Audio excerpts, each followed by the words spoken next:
Yeah, my name is Matthew Rodriguez. I'm an organizer with Sunrise Movement here in El Paso, and with People's Action on a national level. But come to the climate fight uh, for a lot of reasons. A lot of families gotten sickness from pollution, from environmental reasons, and that's how I came into this. Yeah, the gas from this plant almost entirely comes from the Permian Basin. It's shipped here. People, not people from here, but corporations make billions and billions and billions of dollars off of the gas that's processed here, and kind of just step on the backs of the workers who actually drill it and take it out of the ground. In the last 5 years, my mom was diagnosed with cancer. I had to go through that. Then my sister was diagnosed with cancer when she was pregnant. Had a baby, had to end up moving to the carcinogenic coast in Houston to get treatment there. And this last year, my cousin, whose sister had already passed from Ewing sarcoma, the same kind of cancer my sister had, was diagnosed with cancer. And tying that together, seeing Houston, I think of the Kashmir Gardens neighborhood in Houston, where 43% of the residents there have cancer. There is a straight correlation, and I think areas like this don't even get studies. We have no idea how many people are harmed by cancer, asthma, any other disease, and yeah, that's not right. Yeah, I think that's the saddest part of this is so where I'm from is a little bit outside of El Paso, the other side, Clint, and like every other area in El Paso, wages are low. It's hard to find work here, so many people that I've grown up with have gone to Odessa to work and frack the same gas that's killing us, and it's really when you're trying to make ends meet, it's not much of a choice if you're going to get paid 5 times as much to go to Odessa or Midland, Carlsbad. I mean, tons of stories. My coach in high school, he ended up coming back after he shattered his femur falling off a rig.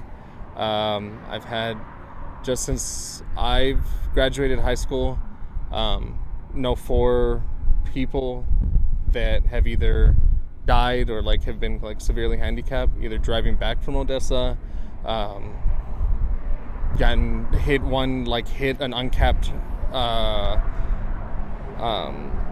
well in Carlsbad, just no protections, no care for the people who are actually digging and pulling the oil out of the ground, just worried about profit.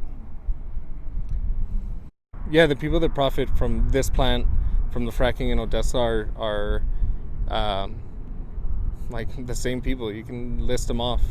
Paul Foster, all his buddies who are at the country club sponsoring new UTEP football fields. It's the same 5 people who make the decisions on what stadiums get built here, where roads go, Like honestly, who lives and who dies is like the decisions that they've put themselves in a place to make.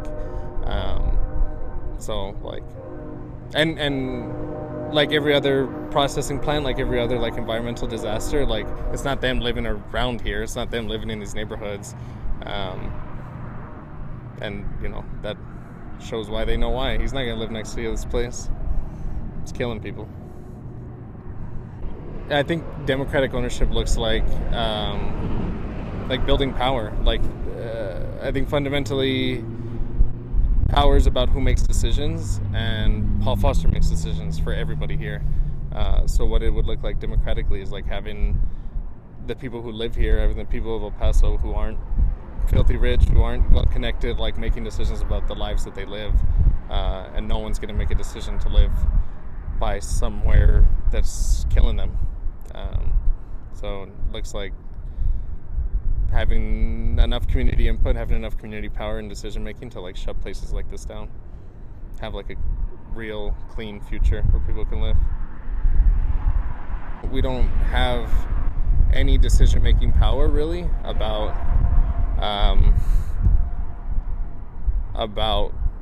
how we live or die, and that's like it goes into everything. Why people are driving 5 hours to go work brutal jobs for 80 hours a week. Why people are having to completely relocate to go get cancer treatment because they can make $100 billion off of the Permian Basin, but they can't even have a hospital there that like treats the people who are having cancer. Like that's what that means, and I think shutting these plants down is like the first step in building actual like decision making for people's lives. Hi everyone, my name is Ana Fuentes. I use she, her pronouns. I am a community organizer with Sunrise El Paso, and I've been organizing around environmental causes since 2020. And I decided to join the environmental organization that is Sunrise and the environmental movement overall because as an El Pasoan, I feel like there are constant reminders, constant visuals that we see in our everyday lives of the dystopian reality of ruling oil class in El Paso. For example, the site that we're at right now, the Rio Grande power plant, we constantly drive to it. I drove past it every day on my way to UTEP when I was a student there. So I think those visual reminders are just there constantly. And I wanted to do something about the constant pollution that is infecting our lungs, affecting our health, and affecting the well-being of our community. So as part of this now cross-sectional, cross-group movement of environmentalists, we're here today looking at the Rio Grande power plant, trying to see what pollutants, what particulate matter is spewing out of these stacks right now. This plant is owned and powered by El Paso Electric. El Paso Electric is also owned by JP Morgan Chase, who is the biggest financier of the climate crisis, and it therefore is not invested in shutting down the facility since it would hurt their profit, right?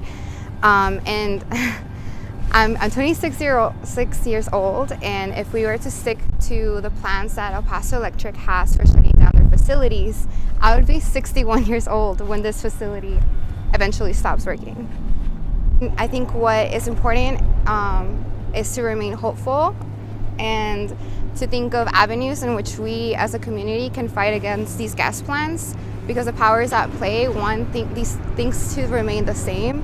So if we as a community can advocate for different policies, policy reform, new demand for the use of solar, demand for the conservation of water, I think as a community we can save ourselves rather than continue to wait for local elected politicians or even state or federal politicians to save us.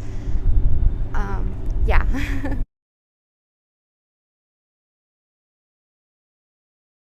My name is Charlie Barrett, and we are in El Paso, Texas.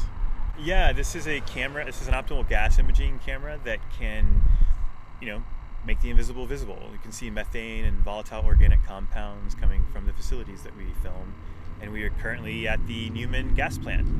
Yeah, I mean, there's a ton of consequences. Obviously, the consequences to human public health. People that live in close proximity to facilities like these are more prone or more susceptible to cardiovascular disease and different forms of cancer. They tend to disproportionately affect lower income communities. So some of the other impacts outside of public health impacts are the ecological impacts. Like this, the infrastructure for facilities like this causes habitat fragmentation. So species that normally wouldn't interact with one another do, which can spread disease. And it could also throw off the circadian rhythm of wildlife and humans, which can impact the way we eat. It can impact the way we sleep. And there's many reasons for that. It's not just the pollution from these facilities, but it's also the noise pollution and the light pollution from these facilities that can affect our circadian rhythm. So a lot of impacts to human health and to our wildlife. There is no way for this type of energy production to be clean.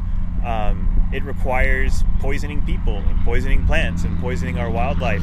And for those that think that this is a sustainable process, you're looking at a lot of emissions coming from 2 stacks at this facility. If you really feel that way, then maybe you should build a home out here and live next to it and deal with the smell and deal with the toxins that are released as a result.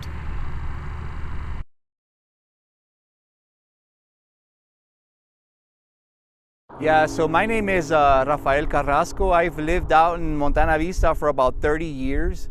And I lived in the community right next to the power plant for 20 years.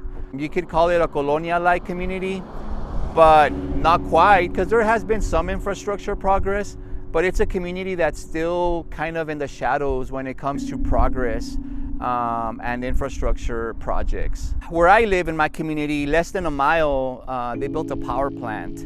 El Paso Electric built a power plant. And at the time that they built it, none of the residents knew what was gonna happen. It was actually a resident that lived in this property actually that gave me a heads up, and he told me, by the way, did you know they're going to build a power plant? And I was like, what do you mean? And so from that conversation, it stemmed into a movement of residents.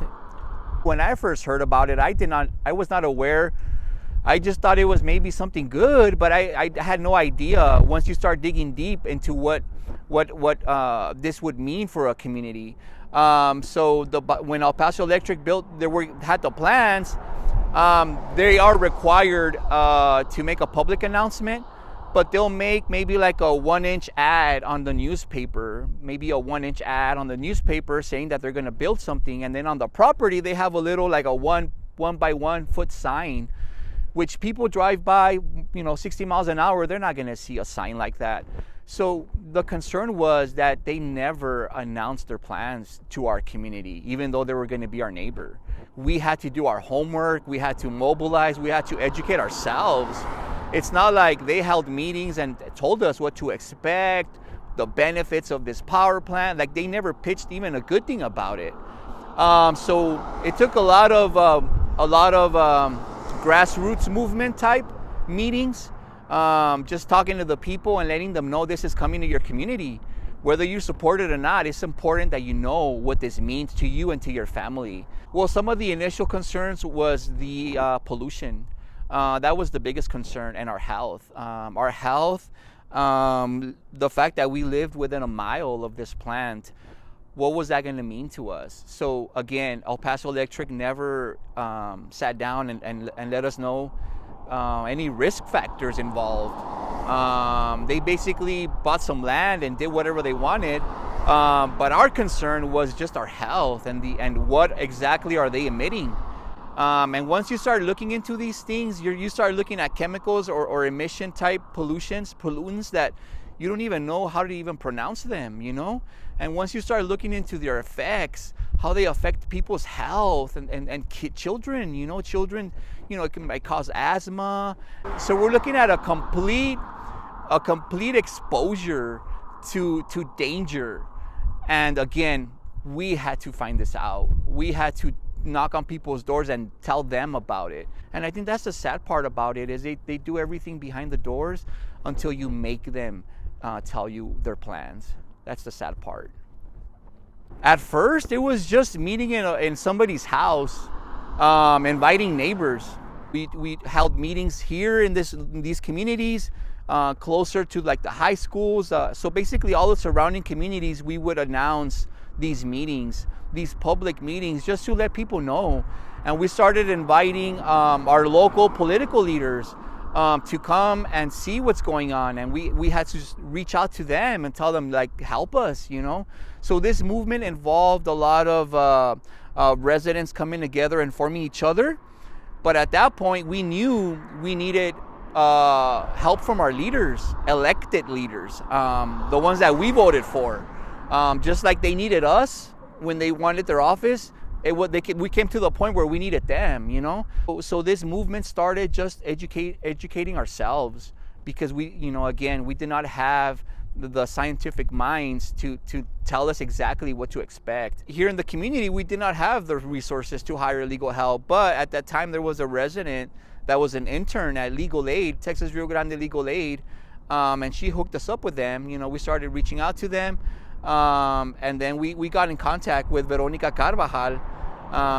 Veronica Carvajal and Amy Johnson were our key legal attorneys that heard our story. They met with us, they would attend our meetings, and they knew, like, this is not right. What you guys, this is an environmental injustice. This is an environmental injustice that you guys are unfairly carrying the burden for a city and for a company that does not care. We got legal help at that point. Now we were armed. After about a year, our goal was to meet with El Paso Electric and see how we can meet perhaps halfway, and we were able to reach an agreement with them. And I think the biggest win from that settlement was limiting the expansion of their turbines. Initially, they had plans to build 8 turbines initially, but we were able, through this settlement and agreement, is to limit their expansion to just 4 turbines. And I think that's the biggest victory there, because if they wanted to continue to grow, it had to be strictly solar. And we're proud that they cannot grow in terms of creating more turbines or installing more turbines. The activity of the power plant, if that was up for vote, I am confident that the residents would vote against a polluter. The biggest challenge is if this were going to be on a ballot, the biggest challenge would be to educate people and let them know this is what's going on, and this is how it affects your body. This is how it affects your children's body. And this is how it affects all of us, and we're carrying the burden unjustly. We are unjustly carrying this burden just because we live here.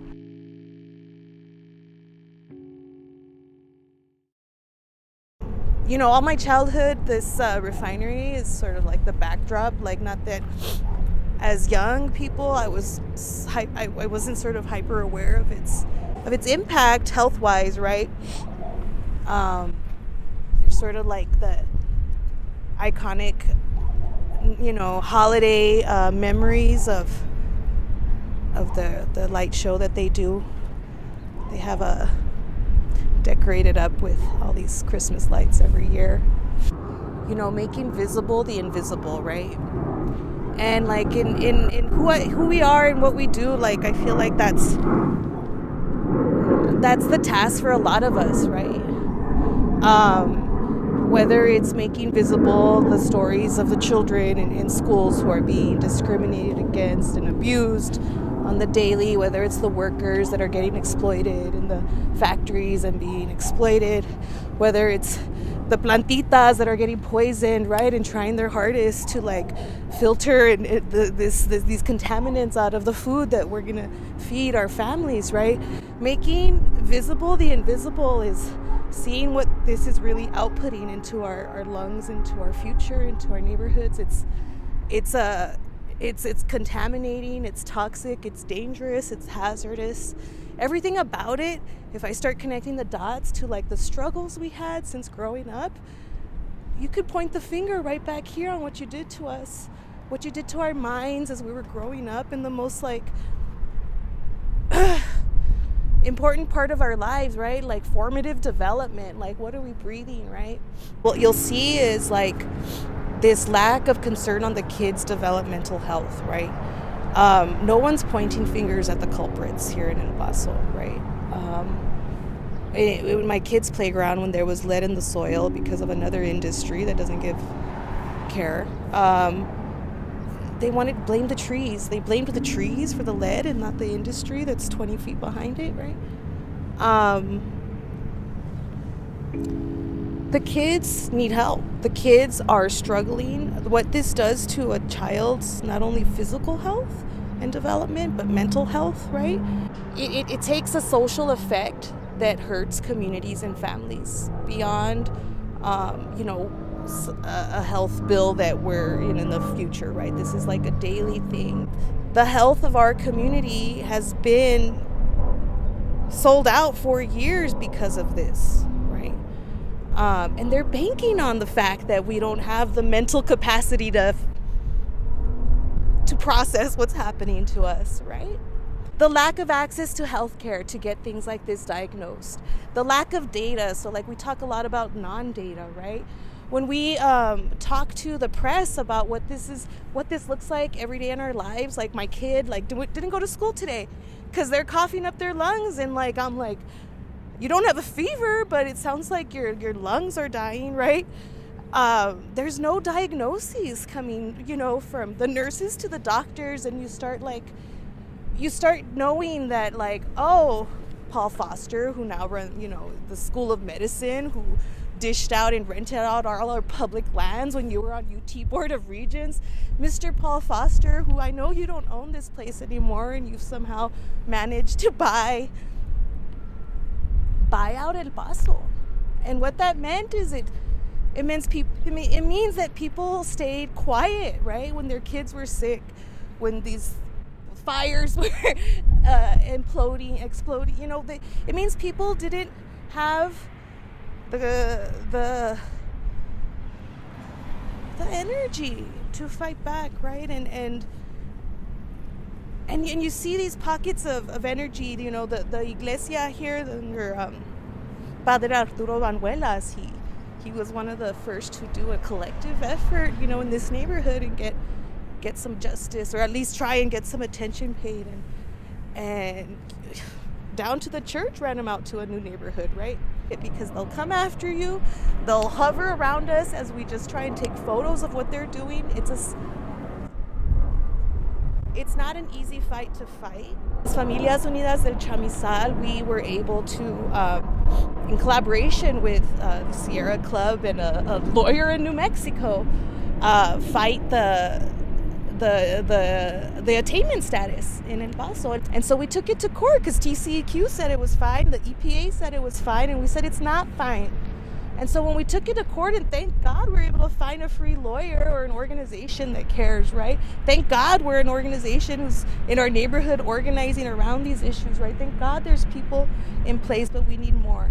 And we took it to court and we won. EPA was like, oh, wow, TCEQ, you skewed up the numbers here, there, everywhere. Don't trust you, right? And so now El Paso is officially back into non-attainment. All that industry that wanted to move into town, waiting for that date of graduation to start polluting our backyards, because this is a loophole. We're the border. We're a dumping ground for the nation and Mexico. The maquilas in Mexico, right? So we won. What does that mean to win in this situation? It doesn't feel like a win when my kid's at home coughing up her lungs. It doesn't feel like a win when this thing is still exuding this invisible poison, next to my grandma's house. What is the win here, right? What's the win? The win is at least right now we could push back on those that want to come in, right? The win is right now we bought enough time to maybe take a breath, and it might not be an unpoisoned one, but at least we can take a breath and say, hey, let's regroup, let's get together, and let's fight this. Because right now we have a small window of opportunity to say, hey, in the legal realm, stop, right? There's this desensitization, right? That us as a community, this thing's been here since I was born. Oh yeah, look at that pretty cloud. Not that I'm saying that, right? But there's this desensitization that happens, right? God, and to see it through a different lens, quite literally, right? It's horrific, right?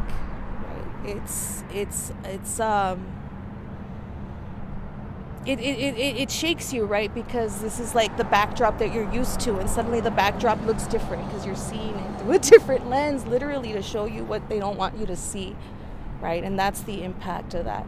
This is our backyard. This is our backyard. We have a community farm, just, a few blocks that way. It's Ascarete Park if you go and have a picnic or go and take your kids to fish in the lake. That's behind you. We're literally in what used to be someone's yard, right? There's a house right there, So they're killing us. My child, who's 12, and her dad grew up right here, and I was like, come with me, she stayed home from school coughing. I can't figure out what's wrong with her. I think she has asthma. And I was like, well, come with me. This is like school, like science. You'll learn. And she was like, I don't want to get cancer. Like, why would I get near something dangerous? Like, she knows. I look at my kid and I'm like, this is going to unfortunately be your fight too. It already is, But yeah, I was walking out the door and she was like, don't get cancer. It's like our salute goodbye. It's funny in an ironic way. The silencing effect of what's happening behind me cannot go on any longer. We must make visible the invisible, right? We must show up, right, for communities, right? We can't just legal lawsuit our way out of this. The policies aren't created for us. We have to talk to each other. We have to go with our neighbor. We have to tell grandma. We have to tell our tío. And if he works there, you have to tell him what's going to happen to him. It has to be something that we're aware of and that we have to be very cognizant on how to push forward to fight it. And they'll come from everywhere to try and stop that effort. And it can't be done alone. It's not going to be a savior situation where someone flies in for this.